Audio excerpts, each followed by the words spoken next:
Hi everyone and welcome to our channel. In this video, I will be sharing my chart setup for the platform QUANTOWER, which is what is being displayed here. What I look for is a basic chart. So once you have a basic candlestick chart, I click on this button here in the top right corner called Show Hide Volume Analysis Toolbar, and it enables this panel at the bottom. And then I click on Time Statistic, and here I select I want to see the total volume, out of which how many was the buy side volume, how much was the sell side volume, what is the delta, and percentage I don't want to print, and I click it enable. So you'll see a green or red color pictures appear at the bottom end of the screen. So I'll have to zoom it out to see the numbers. So I zoom it out and you can see now the numbers start to appear. So the way I read this number is, you see the total volume in this previous candle is 460, out of which buy side volume was 202, sell side volume was 258. You can see, right, the difference. Sell side volume is more, around $56 more, and that is the difference, minus 56, the delta, which caused that red candle. So whenever I am reading the chart and I see red candle, green candle, to get more information about those red and green candle, I look below at the volume. And how does it help me? Let's say here the sell off was happening. I can see the delta getting negative each time. At the top the delta was slightly negative, but as the sell off began to intensify, more red candles, more volume come into market. You can see, right, overall volume picking up. This is pre-market, so obviously the volume will be low, but during the actual market you will see volume go into 10,000, 20,000, even 30,000 per candle. So 30,000 contracts. So right now you see 400, 400, 600, and during that last capitulation candle you can see, right, a big 1,000 total contracts executed, out of which 495 buy, 700 sell. Again the delta is minus 200, minus 280, minus 164. So all the sellers, once they are done selling, then the buyers step in. Total volume 1141, out of which 682 buy, 459 sell. Delta is 223 positive now, and then this is the confirmation of the reversal, another positive delta, and this gives me a confidence to punch long and ride at least all the way till previous resistance or previous resistance zone one more time.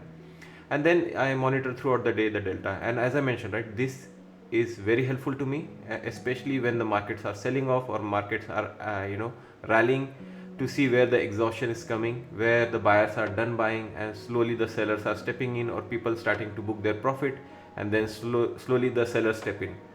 So that is how I use the volume. So this is at the candle level. If I want to further drill down what is happening within the candle, then I go in the cluster tab and I enable first of all enable the cluster. You can see the candle already turned into some numbers. So single print, I like to again watch the imbalance, and again I will like to color by delta. So using this setting now, within each candle I have at each different price, because that one candle would have gone through 4 or 5 price ticks, or 4 or 5 price point. So I can further zoom it out and expand this. First of all, this is the same summary which you see at the bottom. Total 762 contracts executed, out of which 300 buy, 432 sell. Delta is minus 102. So that volume summary is over here, 762 total contract, out of which delta is minus 102. So this is a quick, if I'm just looking at the candle, okay, the delta is negative here, delta is positive here, delta again negative here. So right of kind of a choppy action going on. And the yellow color you see is the highest volume executed within that candle. So within this candle, red candle, this is the price 4,465, where highest number of contracts exchange the hand. And the red one obviously represent the negative side imbalance, because we are printing the imbalance here within each price level. So at each price, what was the imbalance? So more negative delta than positive. That's why the candle is red, and these are some unfinished auctions. So I'll do a separate video talking about the unfinished auction, but think of it, those are like, people who are stuck holding long or short.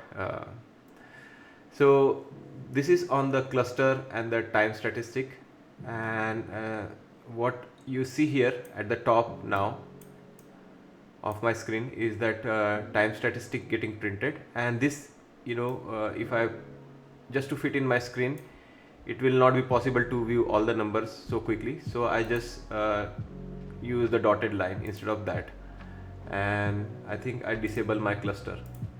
So that way I know, right, I see the total volume here, but at the same time I can see uptick and downtick going on in my chart. So that's how I represent this chart over here.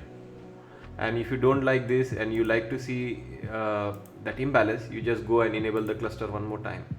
So that's how you enable it, and then I can just grab it and fit it in this corner. So there you go. So this is my original chart, and this is the one which we just configured. So at some point I know, it will be very difficult for me to read this, and that is the only reason I just plot it. This gives me visual clue of what is going on in that 3-minute time frame. And this is another important thing, I like to trade 3-minute time frame. 1 minute is too aggressive for me, 5 minute is too slow, and I like to follow the order flow in ES more and accordingly trade Nasdaq, even though I do watch order flow in Nasdaq. But ES is the mother of all product. It has more number of diversified sectors or companies within S&P 500 as compared to Nasdaq. So order flow in ES mostly drives the order flow in most other sectors of the market, including the technology or Nasdaq. And if I have a general idea of what is going on, where the buyers are interested, where the buyers are not interested, things like that, I can take a good educated guess based on the ES order flow and accordingly trade Nasdaq. Although I like to keep an eye on Nasdaq also, but the ladder is bit thin. The total number of volumes is overall day volume is low in Nasdaq as compared to ES, and that's why I am very keen each time watching the order flow in ES. So I hope you got a good overview of how my platform is set up. Thank you very much for watching this video, and I will see you soon in my next video. Thank you and bye bye.